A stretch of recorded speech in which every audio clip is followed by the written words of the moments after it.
சக்தி பராசக்தி. என் அன்பு தங்கமே, நீ எப்பொழுதும் கவலைகளால் சூழ்ந்து இருக்கின்றாய் என்பது எனக்கு நன்றாகவே தெரிந்த ஒரு விஷயம்தான். நீ உன் துணையைத்தான் அனுதினமும் நினைத்து கொண்டு இருக்கின்றாய் என்பது எனக்கு நன்றாகவே தெரியும். ஆனால் உன் துணை உன்னை நினைப்பாரா இல்லையா என்ற சந்தேகம் உனக்குள் நிறையவே இருக்கின்றது. நீ எப்பொழுது கஷ்டம் வந்தாலும் உன்னுடைய நெருங்கிய தோழியிடம் சொல்லி நீ அழுது கொண்டு இருக்கின்றாய். அது எனக்கும் தெரிந்த விஷயம்தான் தங்கமே.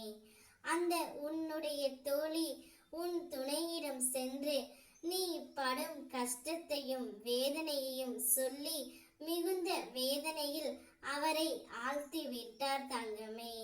உன்னை பற்றி உன் துணையிடம் சொல்லும் பொழுது அவருடைய மனம் கதறி அவரும் அழுது விட்டார்.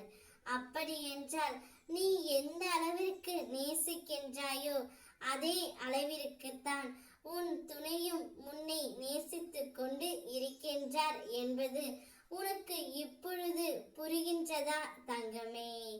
காலம் கனிந்து வரும் நேரத்தில் அனைத்தும் நன்றாக நடக்கும் என்ற நம்பிக்கையோடு இரு. இரவும் பகலும் எப்போதெல்லாம் உனக்கு நேரம் கிடைக்கின்றதோ, எவன் ஒருவன் என்னை பற்றி நினைத்து வருகின்றானோ அவன் இனிப்பும் சர்க்கரையும் போல, அலையும் கடலும் போல, கண்ணும் ஒளியும் போல என்னுடன் முழுமையாக இணைந்து விடுகின்றாள். அப்படிப்பட்டவள் எதற்கும் பயப்படவே தேவையில்லை. இன்று முதல் உன் துன்பங்கள் அனைத்துமே முடியும். இனிமேல் உனக்கு நல்லதே நடக்கும்.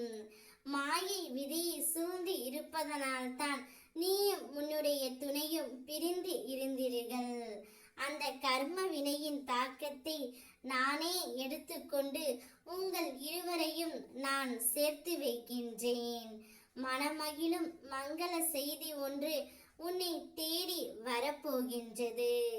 உனது நிலை தடுமாறும் சமயத்தில் நண்பர்களும் சரி, உறவுகளும் சரி உன் அருகில் வரவே யோசிக்கும். ஆனால் நான் வருவேன் தங்கமே. என்னுடைய பிள்ளையின் துயரங்களை நீக்க நான் இருக்கின்றேன். நம்பிக்கையோடு ஓம் சக்தி பராசக்தி.